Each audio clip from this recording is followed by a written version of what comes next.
देवबंद महागठबंधन की महारैली में बोली मायावती, भीड़ देखकर पगला जाएंगे पीएम मोदी। पब्लिक फैसला की रिपोर्ट संवाददाता आरिफ मलिक के साथ। बीएसपी सुप्रीमो मायावती ने देवबंद में प्रधानमंत्री नरेंद्र मोदी और कांग्रेस पर जमकर निशाना साधा। उन्होंने कहा कि महागठबंधन की महारैली में उमड़ी भीड़ के बारे में जब पीएम मोदी को जानकारी मिलेगी तो वे घबराकर पगला जाएंगे और शराब करने लगेंगे। मायावती ने कहा कि ईवीएम में गड़बड़ी नहीं की गई तो गठबंधन की जीत होगी। उन्होंने कहा कि बीजेपी के सभी चौकीदार कुछ भी कर लें, कुछ नहीं कर पाएंगे। बिना तैयारी के नोटबंदी और जीएसटी लागू करने से बेरोजगारी को बढ़ावा मिला। यूपी के देवबंद में बहुजन समाज पार्टी, समाजवादी पार्टी और राष्ट्रीय लोकदल की पहली संयुक्त रैली में बीएसपी सुप्रीमो मायावती ने वेस्ट यूपी के मुसलमानों से अपील की कि वे कांग्रेस के झांसे में न आएं और बीजेपी को हराने के लिए गठबंधन के उम्मीदवारों को वोट दें। बीएसपी सुप्रीमो ने प्रधानमंत्री नरेंद्र मोदी और कांग्रेस पर भी जमकर हमला बोला।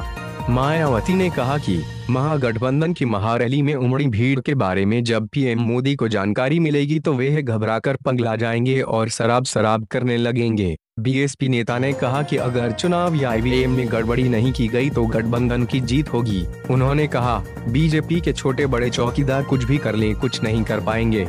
6 दिन का वादा कर मोदी ने लोगों को गुमराह किया और सरकारी खजाने को लुटा दिया। बिना तैयारी के नोटबंदी और जीएसटी लागू करने से बेरोजगारी को बढ़ावा मिला। बीजेपी के शासन में आरक्षण व्यवस्था कमजोर हुई है। बीजेपी पूंजीपतियों को धनवान बनाने में जुटी रही। मायावती ने कहा कि बीजेपी जा रही है, महागठबंधन आ रहा है। सीबीआई का इस्तेमाल विरोधियों को कमजोर करने के लिए उन्होंने कहा कि मोदी सरकार सीबीआई और ईडी का इस्तेमाल अपने विरोधियों को कमजोर करने के लिए कर रही है। चुनाव में किए गए वादों का 1/4 काम भी केंद्र की बीजेपी सरकार ने नहीं किया है। बीएसपी सुप्रीमो ने वादा किया कि अगर हमारी सरकार बनी तो किसी भी राज्य में किसानों का बकाया नहीं रहेगा। मायावती ने कहा कि पहले की कांग्रेस की सरकार की तरह ये बीजेपी सरकार के वादे खोखले ही रहे हैं। भावनाओं में बहकर वोट न करें मुसलमान। मायावती ने पश्चिम यूपी के मुस्लिम समुदाय से अपील की कि वे कांग्रेस की बजाय गठबंधन को वोट दें। गठबंधन ही बीजेपी को टक्कर दे सकता है। कांग्रेस पार्टी यह मानकर चल रही है कि हम जीते या न जीते गठबंधन के प्रत्याशी जीत नहीं पाए, इसलिए वह ऐसे प्रत्याशी को टिकट दे रही है जिससे गठबंधन को नुकसान हो। कांग्रेस ने सहारनपुर में इमरान मसूद को टिकट देकर मुस्लिम वोटों को बांटने की कोशिश की है। बीएसपी नेता ने कहा कि बीजेपी को यूपी में हार का मुंह दिखाना है तो मुस्लिम समाज को गठबंधन के उम्मीदवारों को वोट देना होगा। उन्होंने कहा कि मोदी के साथ योगी को भगाना होगा, इसलिए आगे भी मुस्लिम समुदाय उनके साथ बना रहे। वीडियो में आगे देखें मायावती जी का पूरा बयान। पब्लिक फैसला की रिपोर्ट संवाददाता आरिफ मलिक के साथ। सब्सक्राइब करें पब्लिक फैसला न्यूज चैनल को और बेल आइकन दबाकर आने वाली सभी खबरें पाएं अपने मोबाइल पर। जय हिंद, जय भारत।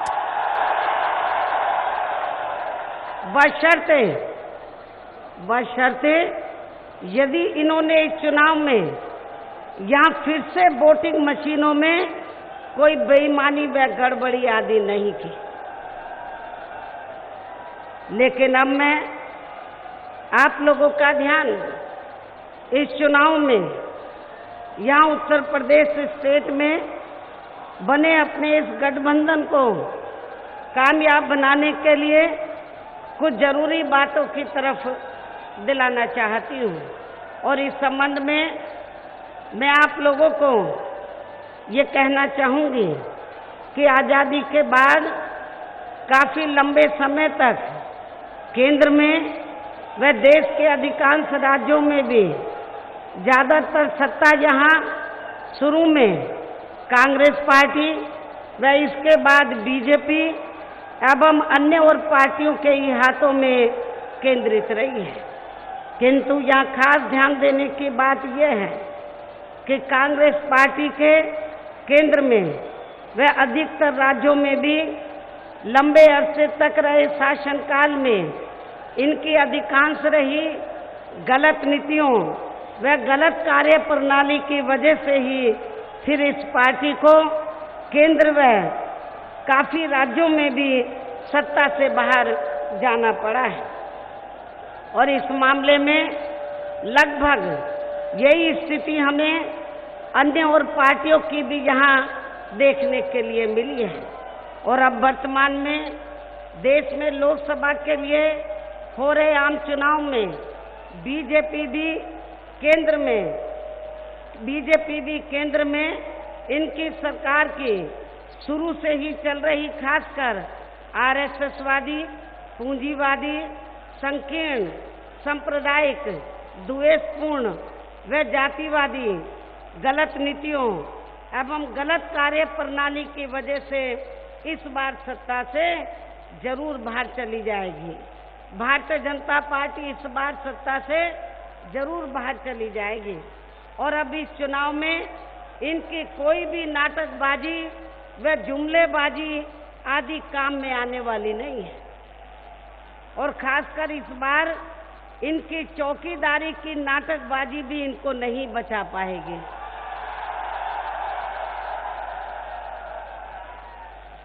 जिसे अब ये लोग इस चुनाव में जबरदस्ती देश व आम जनहित से जोड़कर इसको अपने राजनीतिक लाभ के लिए भुनाने में लगे हैं, जिसमें इनको किसी भी कीमत पर कामयाबी मिलने वाली नहीं है। चाहे इस चुनाव में इनके सभी छोटे बड़े चौकीदार भी मिलकर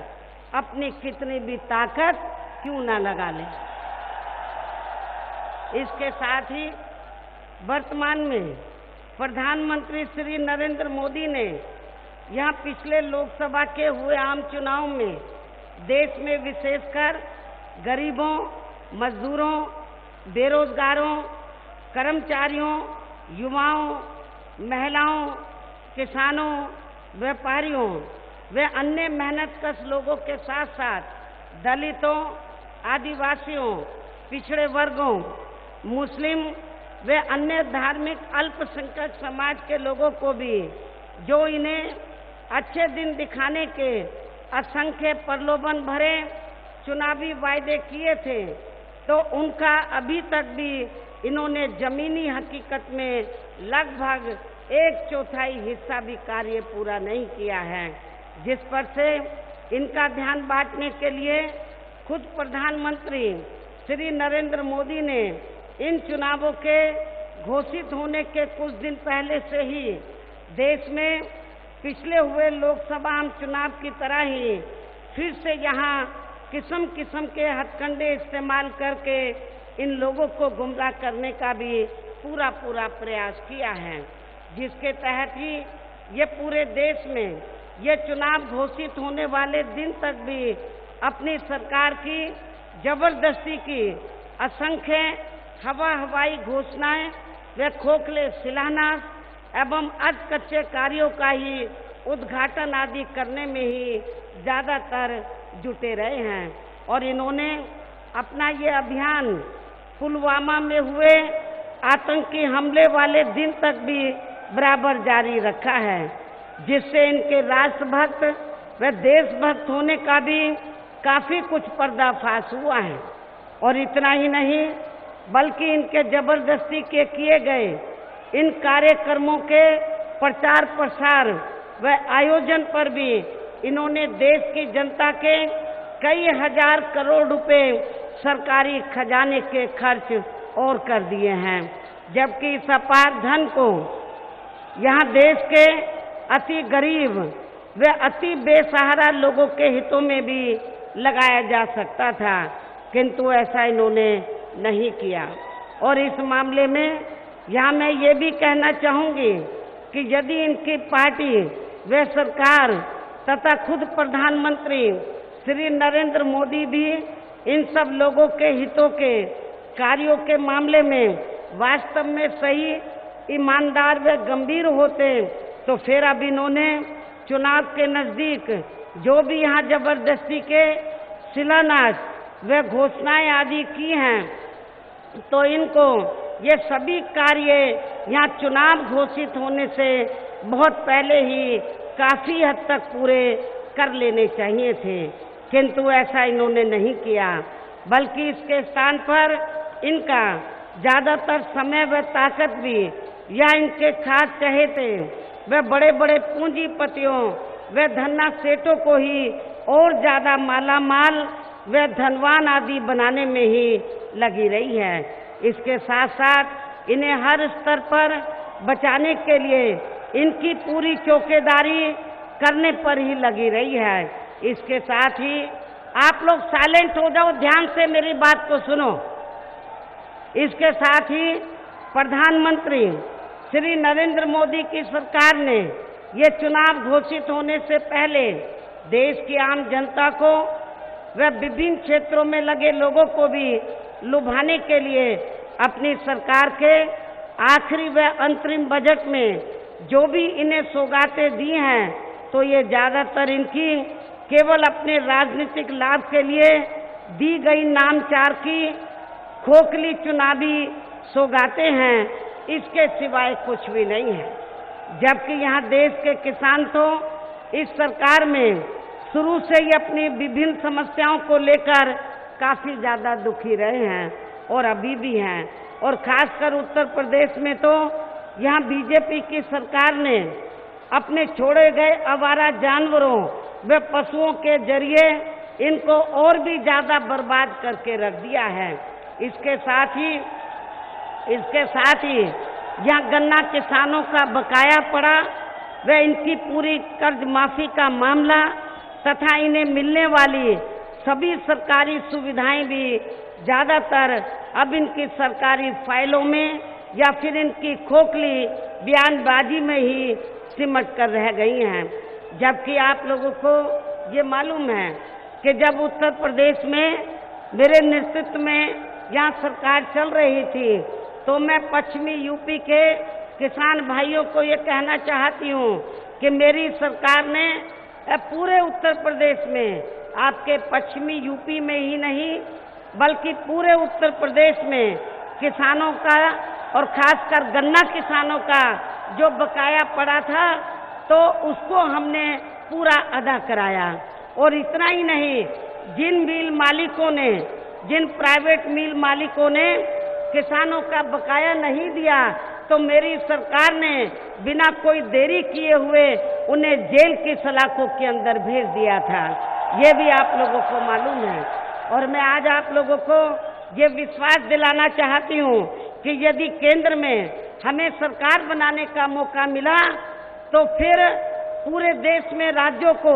इतने सख्त निर्देश दिए जाएंगे, फिर किसानों का किसी भी फसल का बकाया आप लोगों को नजर नहीं आएगा। इसी प्रकार केंद्र की वर्तमान भाजपा सरकार में भी पूर्व की कांग्रेसी सरकार की तरह ही देश के खासकर यहाँ दलितों, आदिवासियों, पिछड़े वर्गों, मुस्लिम व अन्य धार्मिक अल्पसंख्यक समाज के लोगों का भी कोई खास विकास व उत्थान आदि होने वाला नहीं है, बशर्ते जब तक यहाँ इनकी व अन्य विरोधी पार्टियों की भी इन वर्गों के प्रति अभी भी चली आ रही इनकी जातिवादी, हीन, संकीर्ण व सांप्रदायिक सोच पूरे तौर से बदल नहीं जाती है, जिसके कारण ही पूरे देश में अभी भी यहाँ दलितों, आदिवासियों व अन्य पिछड़े वर्गों का सरकारी नौकरियों में आरक्षण का कोटा अधूरा पड़ा है। इनका पदोन्नति में आरक्षण तो अभी भी यहाँ प्रभावहीन ही बना हुआ है। इसके साथ ही केंद्र व राज्यों में भी पहले कांग्रेस की सरकार में और अब बीजेपी की सरकार में भी इन सभी वर्गों को प्राइवेट सेक्टर में आरक्षण दिए जाने की व्यवस्था किए बिना ही इनकी सरकार के भी ज्यादातर सरकारी कार्य प्राइवेट सेक्टर के जरिए ही इनके बड़े बड़े धन्ना सेठों व पूंजीपतियों को ही दिए जा रहे हैं, जिसके कारण अब इनको आरक्षण का बहुत कम ही लाभ मिल पा रहा है। इसके अलावा इन्हें जुल्म जाति से निजात दिलाने के लिए बने नियम व कानूनों को भी अब इस सरकार में भी अधिकतर प्रभावहीन ही बना दिया गया है, जिसके कारण अभी भी इनका हर स्तर पर आए दिन शोषण व उत्पीड़न आदि होना बंद नहीं हुआ है। इन वर्गों के साथ साथ मुस्लिम व अन्य धार्मिक अल्पसंख्यक समाज के लोगों की भी हालत हमें कोई खास अच्छी नजर नहीं आती है, जिसका काफी कुछ खुलासा सच्चर कमेटी की रिपोर्ट में भी किया गया है। और वर्तमान में केंद्र व अधिकांश राज्यों में भी बीजेपी व आरएसएस की सरकारों के चलते हुए अब इनका विकास व उत्थान होना भी लगभग बंदशाही हो गया है और इन पर हर स्तर पर आए दिन हो रही जुल्म जाति भी यहाँ काफी ज्यादा चरम सीमा पर पहुंच चुकी है। इतना ही नहीं बल्कि अभी हाल ही में केंद्र सरकार द्वारा चुनाव के नजदीक देश में अपर कास्ट समाज में से गरीब लोगों को 10% आरक्षण देने से भी इनका पूर्ण रूप से उत्थान होने वाला नहीं है, बल्कि इसके लिए इनको अन्य और क्षेत्रों में भी जरूरी ठोस कदम उठाने होंगे। इसके साथ ही इनकी केंद्र की सरकार ने पूरे देश में खासकर नोटबंदी व जीएसटी को जिस प्रकार से बिना पूरी तैयारी के ही इसे बहुत जल्दबाजी में लागू किया है, तो उससे अब यहाँ पूरे देश में गरीबी एवं बेरोजगारी और भी ज्यादा बढ़ी है और साथ ही इससे छोटे एवं मध्यम वर्गीय व्यापारी वर्ग अभी भी यहाँ काफी ज्यादा दुखी हैं। देश की अर्थव्यवस्था पर भी इसका लगातार काफी बुरा प्रभाव पड़ा है। भ्रष्टाचार भी हर स्तर पर इस सरकार में काफी ज्यादा बढ़ा है, जिससे यहाँ रक्षा सौदे तक भी अछूते नहीं रहे हैं और खासकर कांग्रेसी सरकार में बोफोर्स का मामला और अब वर्तमान बीजेपी की सरकार में राफेल का मामला भी इस बात का खास सबूत है। इसके अलावा केंद्र की वर्तमान भाजपा सरकार में भी अपने देश की सीमाएं अभी भी पूरे तौर से सुरक्षित नहीं हैं, जिसकी वजह से ही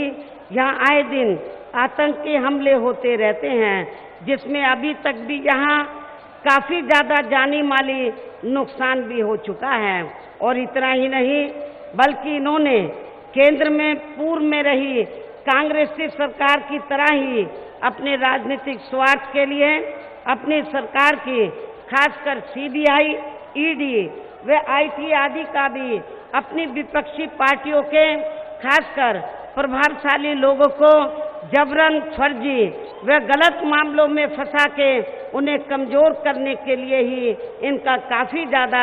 दुरुपयोग भी किया है, जो अभी भी लगातार जारी है। और अब मेरा यही कहना है कि आजादी के बाद से लेकर अब तक केंद्र में कांग्रेस, बीजेपी व अन्य और पार्टियों की जो भी यहाँ सरकारें रही हैं, तो वे देश व आम जनहित के मामलों में ज्यादातर विफल साबित हुई हैं, जिन्हें देश की जनता एक बार नहीं बल्कि कई बार आजमा भी चुकी है और अब आपको इन्हें और ज्यादा आजमाने की जरूरत नहीं है। और अब आप लोगों को इस चुनाव में इन सभी विरोधी पार्टियों को यहाँ केंद्र की सत्ता में किसी भी कीमत पर आने नहीं देना है, जिनको आप लोग काफी आजमा भी चुके हैं। हालांकि सत्ता प्राप्त करने के लिए यहाँ सभी विरोधी पार्टियां किस्म किस्म के साम दाम दंड भेद आदि हथकंडे इस्तेमाल करने की भी पूरी कोशिश करेगी, जिनसे आप लोगों को इस चुनाव में भी हर मामले में व हर स्तर पर काफी ज्यादा सावधान रहना है। और इस मामले में वैसे आप लोगों को ये मालूम है, चुनाव के दौरान यहाँ विरोधी पार्टियां अपने अपने पक्ष में हवा बनाने के लिए खासकर मीडिया व ओपिनियन पोल एवं सर्वे आदि का भी जो बड़े पैमाने पर इस्तेमाल करती हैं, तो उनसे भी आप लोगों को बिल्कुल भी गुमराह नहीं होना है। इसके अलावा आप लोगों को विरोधी पार्टियों के विभिन्न रूपों में जारी किए गए उनके हवाई व प्रलोभन भरे चुनावी घोषणा पत्रों के भी बहकावे में कतई नहीं आना है, जिन्हें ये पार्टियां चुनाव खत्म होने के बाद ज्यादातर दरकिनारी कर देती है और अब जिन पर से देश की जनता का अधिकांश विश्वास ही उठता चला जा रहा है, जिसकी खास वजह से ही हमारी पार्टी यहाँ दूसरी पार्टियों की तरह किसी भी चुनाव में अपना कोई भी चुनावी घोषणा पत्र आदि जारी नहीं करती है। और वैसे भी हमारी पार्टी कहने में बहुत कम और कार्य करके दिखाने में ही ज़्यादा विश्वास रखती है। और इस संदर्भ में मैं खासकर बीजेपी व कांग्रेस पार्टी के बारे में भी ये कहना चाहूँगी कि बीजेपी ने देश में पिछले लोकसभा के हुए आम चुनाव में अपने जारी किए गए चुनावी घोषणा पत्र में या केंद्र में अपनी सरकार बनने पर देश की जनता को जो अच्छे दिन दिखाने के असंख्य प्रलोभन भरे चुनावी वायदे किए थे, तो इनके अब ये अधिकांश चुनावी वायदे केंद्र में पूर्व की रही कांग्रेसी सरकार की तरह ही यहाँ खोखले ही साबित हुए हैं। और इस मामले में इनका विशेषकर देश के हर गरीब को 15 से 20 लाख रुपए के हिसाब से देने का ये वायदा भी अब यहाँ पूरी तरह से गरीबों के लिए एक मजाक सा ही बनकर रह गया है। इसके साथ ही इस पार्टी का सबका साथ व सबका विकास की कही गई ये बात भी अब केवल यहाँ एक जुमलेबाजी ही बनकर रह गई है। और इतना ही नहीं बल्कि चुनाव में अब इसी प्रकार के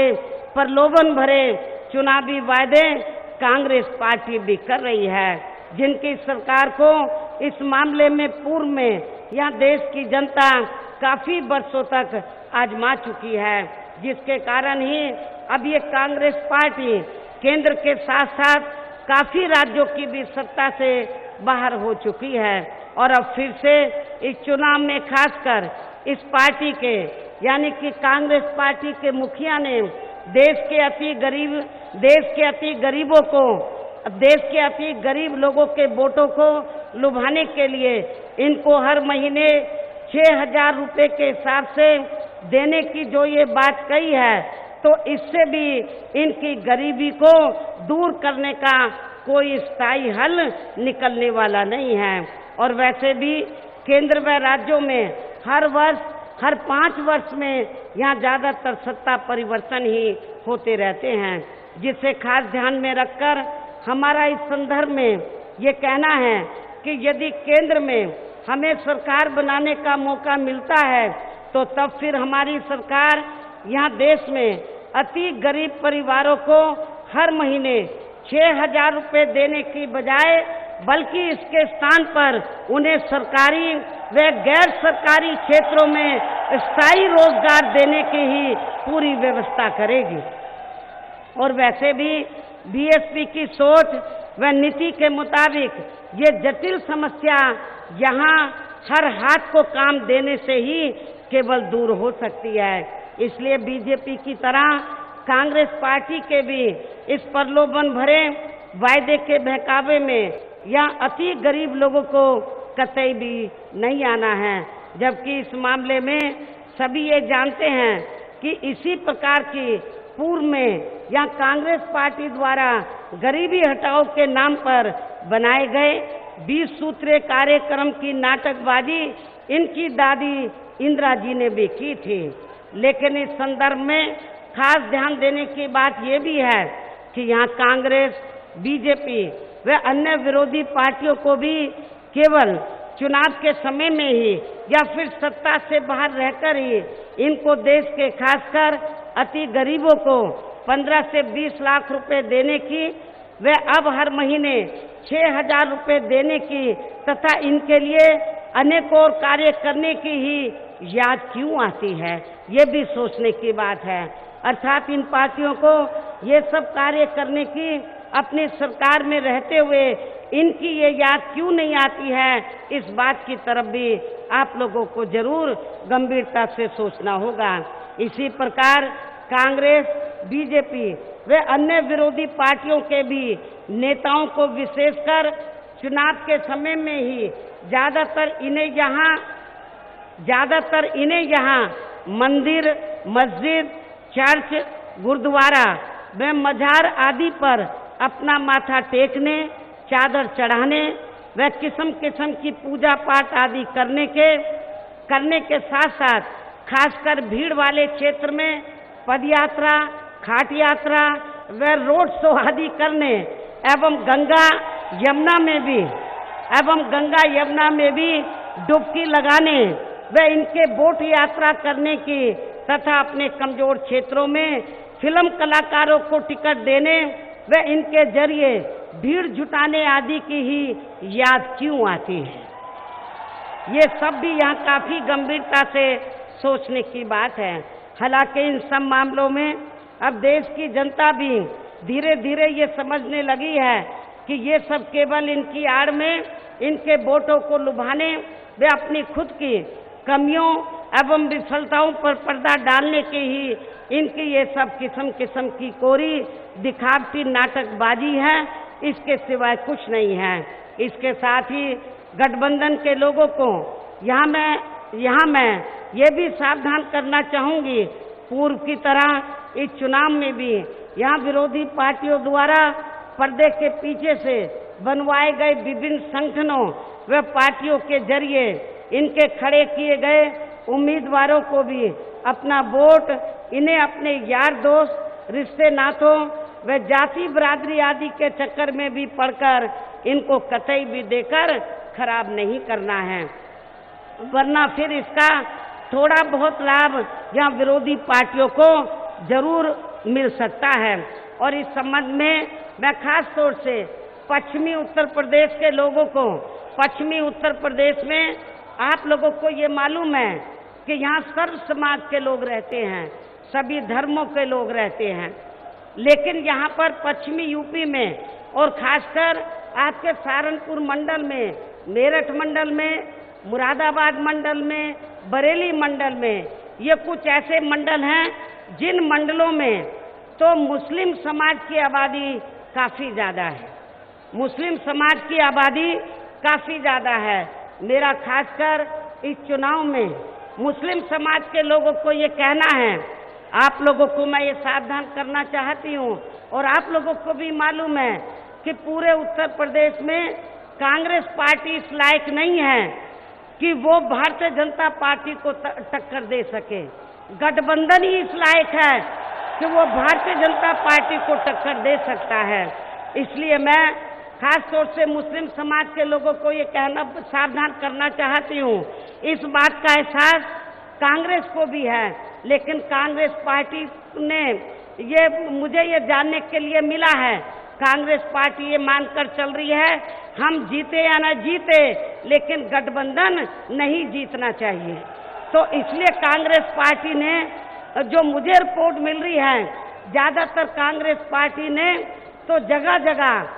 ऐसी जाति और ऐसे धर्मों के लोगों को खड़ा किया है जिससे भारतीय जनता पार्टी को फायदा पहुंच जाए। तो इसलिए मैं मुस्लिम समाज के लोगों को ये कहना चाहती हूँ, मैं ज़्यादा दूर की बात आप लोगों के सामने नहीं रख रही हूँ, मैं सहारनपुर लोकसभा की सीट की बात आपके सामने रख रही हूँ। आप लोगों को मालूम है सहारनपुर लोकसभा की सीट के मुसलमानों को ये मालूम है कि हमारे कैंडिडेट का, हमारा ये जो मुस्लिम समाज का कैंडिडेट है तो इसका टिकट हमने बहुत पहले फाइनल कर दिया था, लेकिन कांग्रेस पार्टी का टिकट फाइनल नहीं था। तो इन कांग्रेस को भी मालूम है कि सहारनपुर में कांग्रेस को कोई और दूसरा वोट मिलने वाला नहीं है, लेकिन मुस्लिम समाज के लोगों को मैं ये बताना चाहती हूँ, आप लोगों को अपना वोट बांटना नहीं है, बल्कि आप लोगों को एक तरफा अपना वोट बीएसपी के लोगों को, बीएसपी के यानी कि समाजवादी पार्टी और आरएलडी के उम्मीदवारों को ही देकर तो आप लोगों को इन्हें कामयाब बनाना है। और आप लोगों को ये भी मालूम है कि हर लोकसभा की सीट पर काफ़ी बड़ी तादाद में बीएसपी का बेस वोट है और अब तो समाजवादी पार्टी के लोग भी मैदान में उतर पड़े हैं, हमारे जाट भाई भी मैदान पे उतर पड़े हैं, सर्व समाज के लोग मैदान में उतर पड़े हैं। तो मुझे ऐसा लगता है, मैं खास तौर से मुस्लिम समाज के लोगों को ये कहना चाहती हूँ कि आप लोगों को भावनाओं में बहकर, रिश्ते नातों यार दोस्तों के चक्कर में आकर अपने वोट को बांटना नहीं है। यदि आपको इस चुनाव में बीजेपी को हार का मुंह उत्तर प्रदेश से दिलाना है तो आप लोगों को अपने वोट को बांटना नहीं है, बल्कि एक तरफ अपना वोट गठबंधन के उम्मीदवारों को देना है। ये मेरी खासकर मुस्लिम समाज के लोगों से ये अपील है। इस प्रकार यहाँ गठबंधन के लोगों को ये सभी सावधानियां बरतकर पहले इस लोकसभा आम चुनाव में बीजेपी को केंद्र की सत्ता में आने से रोकना है और फिर इसके बाद आगे चलकर इस पार्टी को उत्तर प्रदेश की सत्ता में भी आने से जरूर रोकना है। उत्तर प्रदेश से भी तो मोदी के साथ साथ योगी को भी भगाना होगा आपको, तभी फिर यहाँ केंद्र व उत्तर प्रदेश में भी व उत्तर प्रदेश में भी बीजेपी के चल रहे खासकर इनके जातिवादी, संकीर्ण, सांप्रदायिक, द्वेषपूर्ण व पूंजीवादी तथा अहंकारी, तानाशाही व अन्याय वाले राज से भी काफी कुछ मुक्ति मिल सकती है। इन्हीं जरूरी बातों के साथ ही अब मेरा यही कहना है कि आप लोगों को अपने खुद के वे अपने प्रदेश के एवं देश के भी हित में अपने वोटों को इन सभी विरोधी पार्टियों को न देकर केवल यहाँ अपने बने इस गठबंधन को ही देना है, जो ये केंद्र में अपनी सरकार बनने पर यहाँ पूरे देश में अपनी सर्वजन हिताय व सर्वजन सुखाय की नीतियों पर आधारित ही सरकार चलाएगा। इसके साथ ही केंद्र से जुड़ी उत्तर प्रदेश की जो भी यहाँ स्थानीय समस्याएं होंगी, खासकर पश्चिमी उत्तर प्रदेश की, इसके साथ ही केंद्र से जुड़ी आपके पश्चिमी उत्तर प्रदेश की जो भी यहाँ स्थानीय समस्याएं होंगी तो उन्हें भी फिर जरूर दूर कर दिया जाएगा।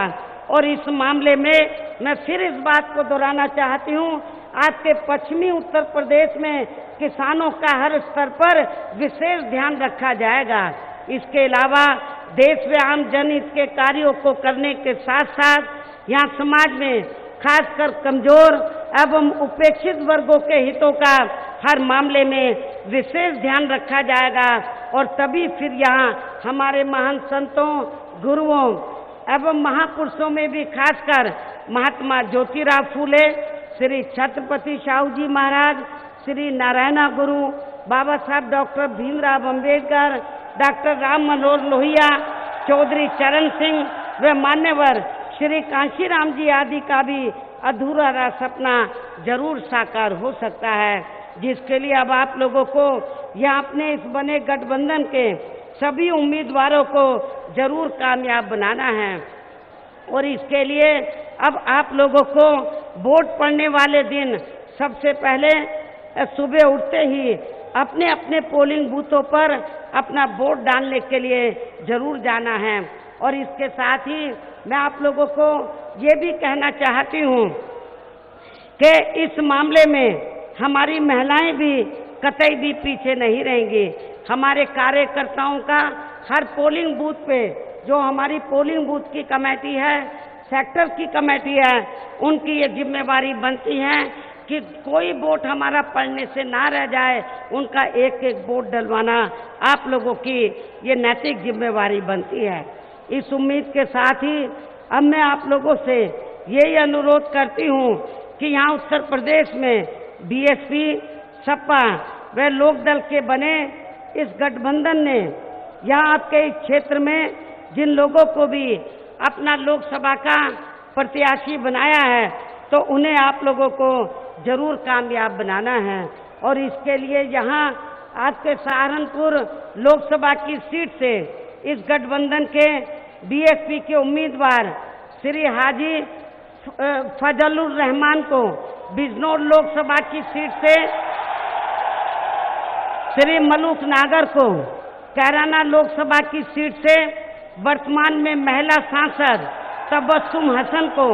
मुजफ्फरनगर लोकसभा की सीट से, चौधरी अजीत सिंह जी को व बागपत लोकसभा की सीट से इनके सुपुत्र श्री जयंत चौधरी को भी, हालांकि इनका प्रोग्राम बागपत का कल मेरठ में है लेकिन ये इधर आए हैं, आपके रिश्ते नाते भी बागपत में होंगे तो उनसे भी अपील करके इनको जरूर जिताना। अब यहाँ आप लोगों को रात दिन मेहनत करके भारी वोटों के अंतर से इन सबको जरूर जिताकर भेजना है, जिसके लिए अब आप लोगों को वोट पड़ने वाले दिन बीएसपी के लोकसभा के उम्मीदवारों को हाथी चुनाव चिन्ह के सामने वाले बटन को दबा के और सपा के लोकसभा के उम्मीदवारों को साइकिल चुनाव चिन्ह के सामने वाले बटन को दबा के और आरएलडी के भी